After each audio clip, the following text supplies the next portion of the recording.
माझ्या वर्षा बी चव्हाण या युट्यूब चॅनलवर सर्वांचं स्वागत आहे। तुमच्या आवडत्या एज्युकेशन चॅनलवर आज आपण अंधश्रद्धा निर्मूलन नाटिका बघणार आहोत। तयार आहात मग तुम्ही नाटिका बघायला?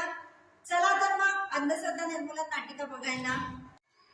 काय हो बरं झालं तुम्ही आला। बघा नाही सकाळपासून तापच उतरत नाही।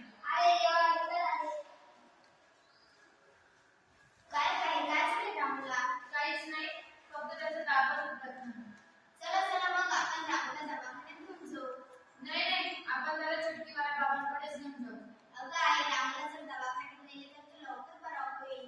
चुप, तुला काय समजते? शेजारची बाई सांगत होती चुटकीवाले बाबा पाण्यावर अग्नी निर्माण करतात व तसेच कोणताही आजार असेल तो सरशी नष्ट करतात। त्यामुळे आपण चुटकीवाल्या बाबांकडेच जाऊ। ठीक आहे, मग आपण रामूला घेऊन लगेच चुटकीवाल्या बाबांकडे जाऊया। चुटकीवाले बाबा की जय! चुटकीवाल्या बाबा की जय! बोलो, क्या काम है? बाबा, आमचा मुलगा खूप आजारी आहे, त्यामुळे आम्ही त्याला बाबांकडे घेऊन आलो आहोत। ठीक है, आपका काम जरूर होगा। बाबा के दरबार से कोई खाली हाथ नहीं जाता। आपका काम जरूर होगा। बोलो चुटकीवाले बाबा की जय! चुटकीवाले बाबा की जय! आपका बेटा बीमार है, कोई बात नहीं। भूत दुनिया का साया इनसे ही आदमी बीमार पड़ता है। मतलब जरूर आपके बेटे के अंदर किसी भूत का साया। भूताची सावली? बाप रे! हाँ, भूत का साया, अभी पता चल रहा है। अगर इस नाले में से काला पानी निकला तो समझना इसके अंदर किसी भूत का साया है। देखो, इसके अंदर से काला पानी निकला, मतलब आपके बेटे के अंदर किसी भूत का साया है। बाबा आता माझ्या मुलाला तुम्हीच वाचवू शकता।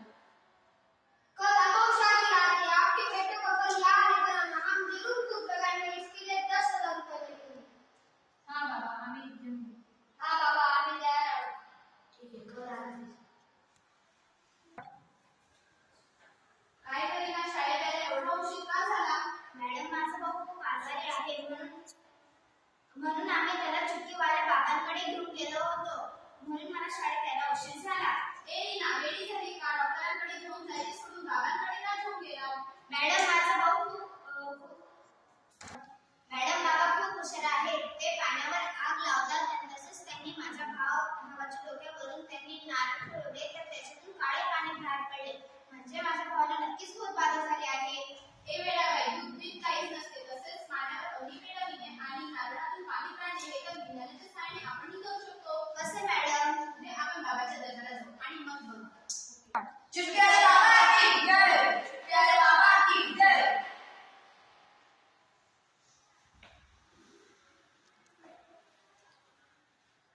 अग्नी प्रज्वलित करू। 10,000 रुपये लाए हो? हाँ बाबा, हे पैसे घ्या आणि आमच्या मुलाला वाचवा।